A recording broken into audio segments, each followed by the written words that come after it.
Kembali di iNewsroom, pemirsa Dewan Pengawas KPK sebut Aziz Samsudin beri uang 3,15 miliar ke salah satu penyidik KPK AKP Robin.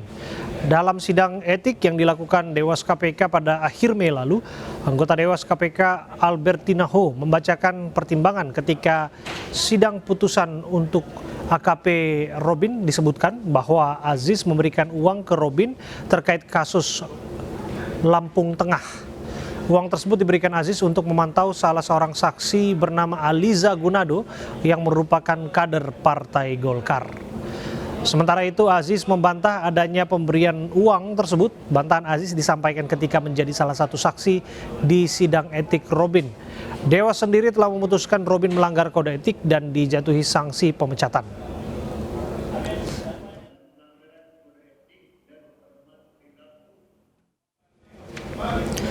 Komisi Nasional Hak Asasi Manusia hari ini memeriksa 8 anggota wadah pegawai KPK. Pemeriksaan untuk menyelidiki dugaan pelanggaran HAM dalam tes wawasan kebangsaan KPK dalam proses alih status pegawai KPK menjadi aparatur sipil negara. Dalam pemeriksaan hari ini, 8 anggota wadah pegawai KPK akan digali keterangannya, termasuk diantaranya Kasatgas Penyelidik KPK Harun Al-Rashid.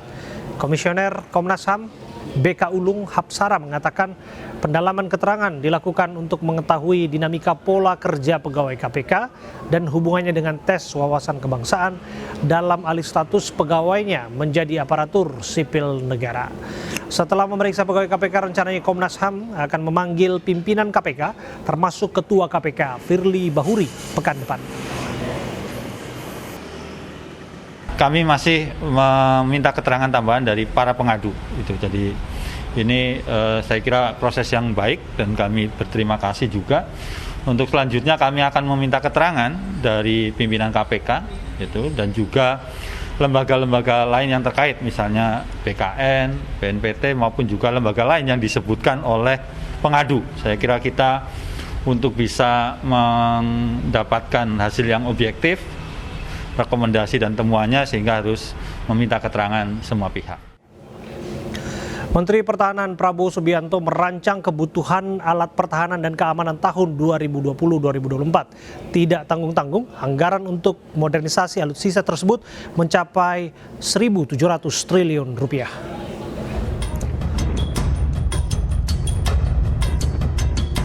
Insiden tenggelamnya KRI Nanggala di perairan Bali menyita perhatian dunia. Seakan menampakkan kondisi alat utama sistem pertahanan atau alutsista Indonesia yang memprihatinkan. Untuk memodernisasi alutsista tersebut, Kementerian Pertahanan yang dipimpin Prabowo Subianto membuat rancangan peraturan Presiden kebutuhan alat peralatan pertahanan dan keamanan tahun 2020-2024. Dalam dokumen tersebut, kebutuhan untuk pengadaan Alpal Hankam mencapai 1.700 triliun rupiah. Angka kuadriliun ini tentu saja santer terdengar bagi publik. Apalagi pemenuhan anggaran tersebut rencananya juga menggunakan instrumen utang kepada negara lain. Meski enggan menanggapi lebih jauh, Menhan Prabowo Subianto menjelaskannya secara gamblang kepada Komisi 1 DPR. Kita akan paparkan rencana ke depan.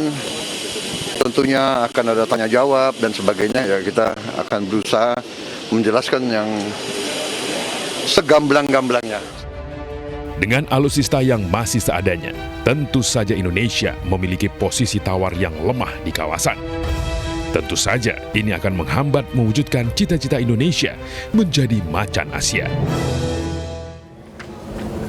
Ya, bagaimana anggapan akademisi dan publik mengenai anggaran yang tidak sedikit 1.700 triliun untuk modernisasi alutsista? Kita akan bahas bersama dengan Al-Araf, Ketua Sentra Inisiatif, dan juga Kuri Maharani Safitri, analis bidang pertahanan.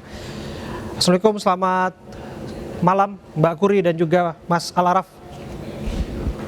Waalaikumsalam warahmatullahi wabarakatuh. Selamat malam, Mas. Ya. Selamat malam. Saya ke Mas Al-Araf terlebih dahulu. Mas Al-Araf, kalau menurut Anda 1.700 triliun ini secara momentum dan urgensi sudah tepat diusulkan oleh Pak Prabowo?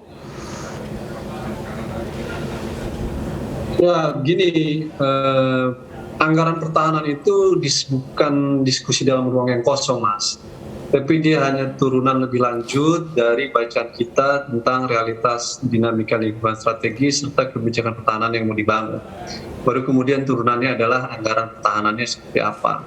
Nah, apa yang terjadi hari ini adalah kita hanya melihat anggaran naik, tapi kita tidak tahu tentang arah pembangunannya mau seperti apa. Itu pertama. Nah, yang kedua adalah polemik ini harus dijelaskan sejelas-jelasnya. Jadi rasionalitas kebutuhan anggaran itu kan akan selalu ada. Nah, ini Kementerian Pertahanan tidak membuka ruang itu gitu. Seharusnya kalau kita berasumsi anggarannya 1.700 triliun, maka ini soal yang serius. Dengan kata lain adalah ada peningkatan dari program yang sebelumnya. Kalau Kementerian Pertahanan mengacu ke program MEF, sebenarnya 2019-2024 itu tahap akhir dari MEF ya. Program MEF dimulai dari 2009 dengan total 150 triliun per 5 tahun. Dari selesai di 2014, lanjut lagi sampai 2019, 150 triliun per 5 tahun. Tahap akhir ini Optimum Force ini 150 triliun sampai 2024. Kalau Kementerian Pertahanan menggunakan skema itu, maka pilihan kita asumsinya adalah bahwa peningkatan kekuatan pertahanan dilakukan secara bertahap dengan bacaan realitas kondisi lingkungan strategis yang damai sehingga kita membangun secara bertahap itu. Nah, harusnya itu jalan yang dipilih. Tetapi ini jalan yang dibangun, jalan pintas, tiba-tiba 1.700 triliun. Yang tentu publik butuh penjelasan ini apa sih sesungguhnya dan kenapa bisa sampai seperti itu gitu, supaya tidak menimbulkan problem-problem selanjutnya. Problem berikutnya adalah ini kenapa harus dikerahasiaan gitu. Harus dirahasiakan buat apa pembahasan dengan DPR itu? Dibuka aja ruangnya kepada publik. Itu yang sangat disayangkan. Sampai hari ini rapat dengar pendapat sedang berlangsung dan itu digelar secara tertutup. Ada beberapa pertimbangan barangkali yang dibahas di sana yang harus secara rahasia. Tapi barangkali saya ke Mbak Kuri dulu. Mbak Kuri, soal bahwa sistem pertahanan kita dalam kondisi yang memprihatinkan untuk memberikan rasa aman bagi 270 juta jiwa dan 17.000 pulau kondisi geografis kita. Apakah ini sudah tepat? Iya, terima kasih. Jadi memang Perpres ini mengejutkan bagi sebagian orang mungkin karena angkanya yang terbilang fantastis ya, 1,7 kuadriliun itu. Tapi kalau kita tempatkan kepada perencanaan pertahanan, sebenarnya kan memang ada beberapa cara ya untuk merencanakan. Ada pendekatan politik pertahanan, di mana kita sudah menetapkan berbagai undang-undang terkait mulai dari pertahanan negara sampai yang terakhir adalah industri pertahanan dan ciptaker. Kemudian juga ada pendekatan skenario ancaman ya, di mana kita melakukan analisis lingkungan strategis. Kemudian juga ada capability based planning, di mana kita menghasilkan satu dokumen postur dan yang terakhir. Saya spesifik soal ancaman. Masuk dalam persepsi geopolitik, geostrategi kita ada di kawasan Asia Tenggara. Kalau kita pikir-pikir kita tidak dalam situasi siap-siap perang, apalagi kawasan Asia Tenggara terkenal nihil konflik antar negara. Iya, saya rasa ada beberapa hal untuk menilai lingkungan strategis ya. Pastinya kita bisa melihat negara-negara yang sedang mengembangkan alutsistanya dan kemudian apa yang menjadi intensi mereka di masa depan.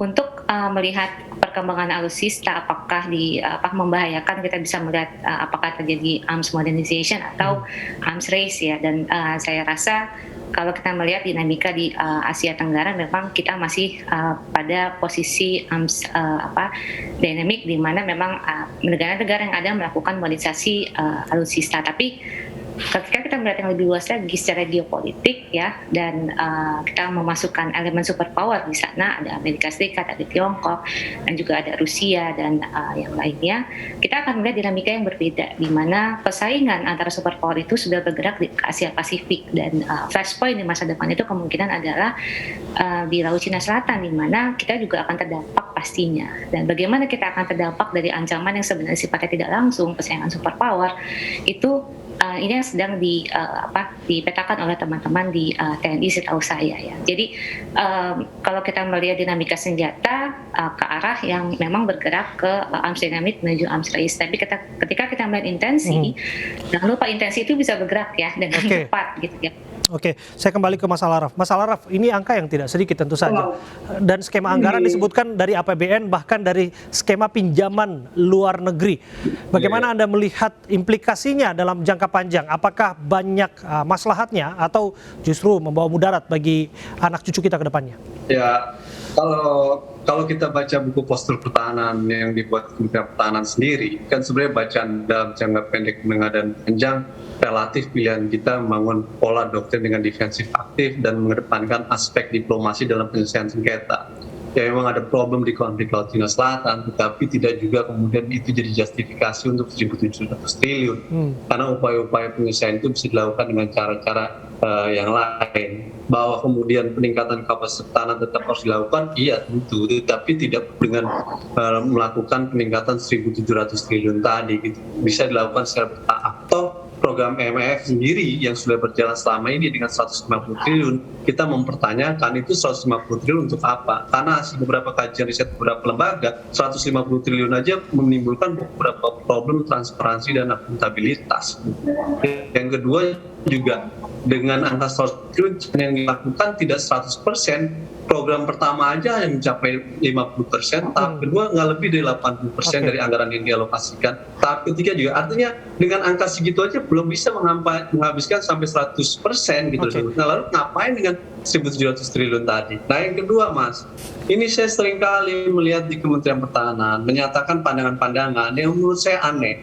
Jubir Kementerian Pertahanan menyatakan bahwa 1.700 triliun itu tidak akan membebani anggaran negara karena itu dari utang. Pertanyaannya utang itu siapa yang bayar?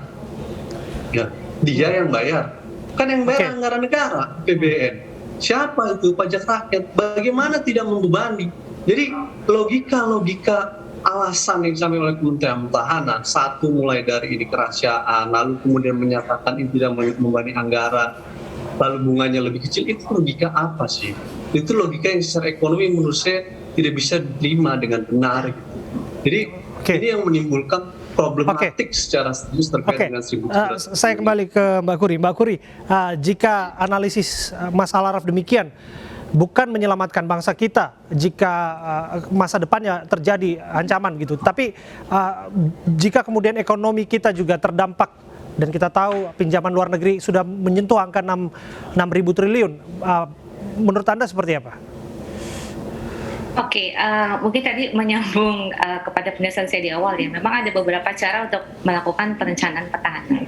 Yang dilakukan Kementerian Pertahanan sekarang tampaknya bergerak kepada pendekatan teknokratik anggaran. Jadi mereka mulai dari sisi yang berbeda. Kalau tadinya mereka dari trade base, dari capabilities, tapi ternyata tidak cukup anggarannya. Sekarang mereka coba untuk penetapan anggarannya. Dan yang harus kita pertanyakan, apakah sebenarnya 1.750 triliun itu satu angka yang fantastis atau sebenarnya masih dalam kondisi normal konservatif. Nah, hitungan kami ketika kami mencoba menghitung berdasarkan 4 asumsi makro pertumbuhan ekonomi, kemudian persentase anggaran pertahanan terhadap PDB, persentase anggaran alutsista terhadap anggaran pertahanan, dan bahkan kami menghitung sampai persentase pinjaman luar negeri terhadap anggaran procurement. Kami mendapatkan angka yang sebenarnya tidak begitu fantastis ya. Jadi kalau misalnya kita mengalokasikan, kalau misalnya kita punya pertumbuhan ekonomi 5%, kita bisa mengalokasikan 1,6% untuk anggaran pertahanan dan 30% dari anggaran pertahanan untuk pengadaan alutsista dan 50%-nya dibayar dengan PLN. Jadi ada beberapa skenario yang kami coba untuk simulasikan dan memang bisa dicapai dalam tahap yang menurut kami masih memungkinkan. Jadi angka 1.750 triliun itu mungkin besar karena dia dalam waktu yang panjang ya, 24-25 tahun. Tapi sebenarnya kalau kita lihat angka ini bukan suatu angka yang abnormal, kan masih cenderung malah abnormal konservatif. Oke, tapi masyarakat kan ini berbicara soal persepsi, soal momentum, bahwa kita saat ini bukan perang militer, tapi kita saat ini perang melawan COVID, pandemi yang terancam ini bakal menjadi endemi begitu. Kalau dalam skema anggaran kita tahu bansos untuk COVID pun ini sudah dipangkas. Kalau kita lihat skala prioritas, sudah tepatkah kemudian sistem persenjataan ini diutamakan atau seperti apa? Menurut dari kajian kami sudah tepat tepat ya momentumnya, karena pertama memang modernisasi itu kan selesai di Renstra ini 2019-2024, sehingga memang perlu dilakukan analisis lebih lanjut mengenai postur apa yang akan dibangun ke masa depan. Dan dalam hal ini mungkin Pak Jokowi meminta agar dibuat satu perencanaan jangka panjang ya. Yang kedua adalah tadi ancaman itu ya, kita sendiri sebenarnya sudah mulai merasakan dampak dari persaingan antara superpower yang ada. Misalnya kita semakin sulit beli senjata, kita terkena setir langsung KETSA, embargo Amerika terhadap Rusia. Kita juga banyak mengalami penurunan kapabilitas, terutama ketika misalnya kapal-kapal kita yang tua itu sudah kembali beroperasi sesuai dengan fungsi asasinya gitu ya. Jadi memang waktunya momentumnya tepat, tapi mungkin karena ada kesan bahwa ini kemudian diam-diam dan ada yang membocor ke publik sehingga dirasakan ini satu hal yang dadakan gitu ya. Oke, saya kembali ke Mas Alar. Kira-kira akan gol nggak anggaran ini, Mas? Ya begini loh, sebelum kita meminta peningkatan anggaran pertahanan, ya kita harus evaluasi dulu apa yang terjadi kemarin. Toh dengan 150 triliun MF per 5 tahun aja tidak pernah mencapai 100%, hanya 70% yang dicapai. Tahun 2009-2014. Ini soal serapan anggaran maksud Anda ya, Mas? Iya, artinya tidak mencapai angka 100%. Lalu kenapa Anda yang segitu saja nggak cukup meminta 1.700 triliun? Kuncinya Itu di optimalisasi berarti ya, Mas ya? Persis, itu logikanya nggak masuk dalam konteks anggaran. Yang kedua adalah, benar tadi kata Mas, bahwa kita ada situasi krisis pandemi dan lain sebagainya. Dunia global memahami itu, ada problem fokus di situ. Sehingga dalam realitas seperti itu, kita tetap harus berpikir meningkatkan kekuatan modernisasi alutsista penting. Tapi kita tetap harus lakukan dengan secara bertahap lah. Apa yang perlu dilakukan? Ya lanjutkan aja program EF yang tahap akhir 2019 sampai 2024 yang sudah dirancang dari 2009. Yang di 2015-2019 juga sudah direalisasikan 150 triliun yang hanya mencapai 80%, tidak sepenuhnya. Jadi 2019-2024 pakai aja 150 triliun tadi. Nah, itu tidak dipilih gitu. Yang kemarin saja belum tidak terserap secara maksimal, meminta lebih tinggi. Nah, di situ kemudian menimbulkan pertanyaan. Mohon maaf, saya potong, Mas Alaraf. Soal bahwa KRI Nanggala tenggelam dan lain sebagainya ini juga kan mengundang diskursus di publik begitu. Tidakkah ini momentum yang tepat untuk melakukan pembenahan? Ini soal posisi tawar kita. Kalau kita baca buku postur pertahanan itu, pembangunan untuk kapal selam, kita kan memang mau meningkatkan kapasitas sampai 12 itu. Dan tahapan-tahapannya sudah dilakukan ya. Pembangunan kapal selam pun sudah menjadi prioritas. Problem kita bukan di anggarannya, Mas. Problem kita adalah prioritas untuk pengadaan alutsistanya yang tidak jelas gitu. Oleh karena itu saya selalu katakan bangunlah kekuatan maritim tadi dan prioritas buku postur pertahanan sampai 2024. Kalau diikuti dengan program 150T tadi sebenarnya bisa tercapai. Problemnya adalah kita nggak prioritas, tadi yang mau beli kapal selam kita beli yang lain, anggarannya tidak fokus. Itu problem kedua kita. Nah, artinya lagi-lagi problemnya bukan soal 1.700, bukan soal di anggaran ya, tapi problemnya ada soal di peningkatan prioritas tadi. Nah, saya menganggap ada 3 kejanggalan dari 1.700 triliun ini. Pertama adalah dia dilakukan pembahasan secara rahasia. Kedua, dia melakukannya memotong jalan pintas bukan program EF yang dilanjutkan. Yang ketiga adalah ada PT TMI yang menjadi monopoli dalam proses itu yang menimbulkan polemik dan itu terkait dengan grup-grup politik dari Menteri Pertahanan sendiri, sehingga bacaan politik kita 1.700 triliun ini punya potensial penyalahgunaan untuk menjadi bacaan politik untuk 2024. Sudahlah, kita bisa membaca bahwa sektor pertahanan paling seksi dalam konteks untuk soal kerahasiaan, Mas Alaraf. Soal kerahasiaan ini kan bukankah soal pertahanan ini tidak boleh dibuka secara serta-merta karena ini kaitannya dengan kekuatan dan daya tawar posisi kita di negara tetangga dan negara sahabat. Ya, kalau kita baca undang-undang tentang keterbukaan informasi publik terkait dengan pasal pengecualian informasi, itu ada hal yang kita bisa lihat. Pertama, dalam level kebijakan dan anggaran, pemerintah harus menganut prinsip good governance, semua dibuka. Dalam level apa dia menjadi rahasia pada wilayah strategi, taktik, intelijen. Jadi dalih kerahasiaan untuk menutupi 1.700 triliun untuk apa, beli apa, dan lain sebagainya, menurut saya itu hanya modus untuk menutupi persoalan ini gitu. Itu. Oke. Saya ke Mbak Kuri, Anda sepakat dengan apa yang disampaikan Mas Al-Araf? Menurut saya begini, ada beberapa isu yang seolah-olah terkait jadi satu padahal tidak gitu ya. Ada isu ARPPS, ada isu anggaran 1.250 triliun, kemudian ada isu TNI yang seolah-olah jadi satu. Dan menurut saya ini sebenarnya tidak perlu dijadikan satu seperti itu. Mengenai PT TNI kan belum ada aturan dari Undang-Undang Ciptaker turunannya ya, mengenai apakah kemudian swasta menjadi lead integrator, kemudian bidang ekonomi di mana dia bisa melakukan produksi, dan bahkan tidak ada aturan mengenai apakah satu perusahaan itu bisa melakukan monopoli pembelian alutsista. Jadi selama tidak ada aturannya itu ya nggak mungkin bisa dilakukan. Yang kedua adalah 1.750 triliun itu seperti yang tadi saya katakan, menurut kami itu estimasinya masih konservatif.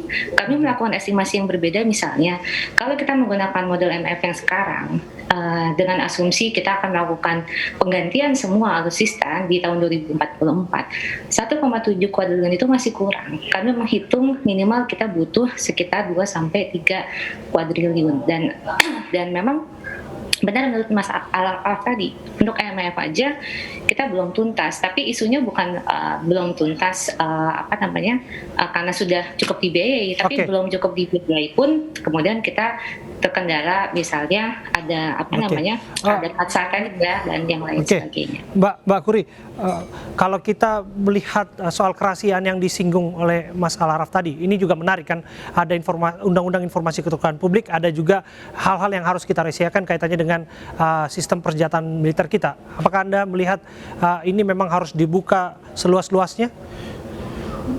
Ya, menurut saya Kemhan wajib melakukan konsultasi publik ya sebelum memang perpres bukan perpresnya tapi perencanaan pertahanan terutama yang jangka panjang itu disahkan. Itu wajib, dan selama ini saya rasa Kemhan sudah melakukan dalam berbagai derajat ya. Kalau dibilang prosesnya diam-diam kan juga Bappenas dan Kementerian Keuangan juga terus terlibat di sana. Artinya memang ini belum diintroduksi ke publik, tapi kemudian kecolongan ada yang introduksi duluan gitu ya. Saya bagus bahwa memang Kemhan harus transparan, tapi mungkin nanti setelah mereka sendiri bisa punya keyakinan secara internal dan antar kementerian ya bahwa ini memungkinkan untuk dilakukan. Gitu. Saya terakhir ke Mas Al-Araf, soal modus terselubung 1.700 triliun modernisasi alutsista ini, apa dibalik ini semua? Ya, kalau kita menunggu Kemhan selesai buat kebijakan, kita nggak bisa mengawasi dong, ya kan? Prosesnya tugas DPR itu mengawasi sebelum jadi kebijakan dan juga publik. Yang kedua soal 1.700 triliun.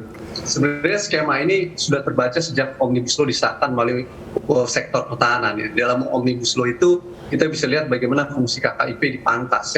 Satu hal kritik dari Omnibus Law terkait dengan soal integrator dan lain sebagainya yang juga swasta bisa bermain, dan itu problematik. Jadi Omnibus Law sektor pertahanan itu memberikan otoritas kewenangan Kementerian Pertahanan lebih luas dari Presiden.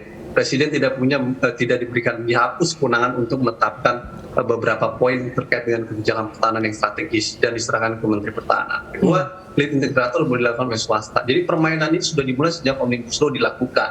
Nah, ditambah lagi dengan pola peningkatan 1.700 triliun. Kita tahu bahwa realitas sektor pertahanan selalu akan realitas yang dianggap aman dalam proses permainan dan selalu seksi dalam konteks menjadi bacaan politik. Jadi dalam konteks itu ya, buat saya menganggap bahwa potensi-potensi dari 1.700 triliun untuk politik pemilu 2024 itu dalam permainan tinggi sekali. Apalagi kalau kemudian akan terus berdalih dengan soal kerahasiaan, lalu kemudian monopoli di dalam salah satu PT perusahaan, lalu kemudian ini menjadi satu rezim yang rahasia. Nah, ini hal-hal yang membuat asumsi kewajaran buat publik ini soal politik pemilu sebenarnya dalam konteks 2024. Kalau sektor kementerian lain tentu lembaga-lembaga independen mudah untuk melakukan pemantauan, tapi kalau sektor pertahanan agak sulit gitu, sehingga upaya-upaya lembaga independen mau masuk juga sulit, sehingga dia menjadi lahan yang basah dalam pertarungan itu. Saya ingin katakan, jangan pernah bermain dalam pengadaan alutsista dalam sektor pertahanan karena kasihan para prajuritnya. permainan-permainan itu harus dihentikan. Sudahlah, politik pertahanan itu benar-benar untuk memajukan modernisasi alutsista. Buat saya, peningkatan modernisasi alutsista hal yang mutlak dan penting, dan kesejahteraan prajurit juga penting, tapi kita harus lakukan secara bertahap, dan kita harus jujur dengan diri kita bahwa hal ini bukan untuk permainan-permainan politik. Sayangnya, sampai saat ini saya menganggap sektor itu masih dalam konteks yang penuh dengan dugaan-dugaan untuk permainan politik itu. Oke. Saya sepakat dengan apa yang disampaikan, utamanya soal bukan hanya prajurit yang dipertaruhkan, namun nasib masa depan bangsa kita, seluruh rakyat Indonesia atas anggaran yang begitu besar ini. Terima kasih waktu Anda, Bung Al-Araf, Ketua Sentra Inisiatif, dan Mbak Kuri Maharani Safitri, analis pertahanan. Kita kawal bersama isu ini. Seorang anak di bawah umur menjadi korban penyekapan dan penganiayaan di rumah indekos. Jangan kemana-mana, kami kembali saat lagi untuk Anda.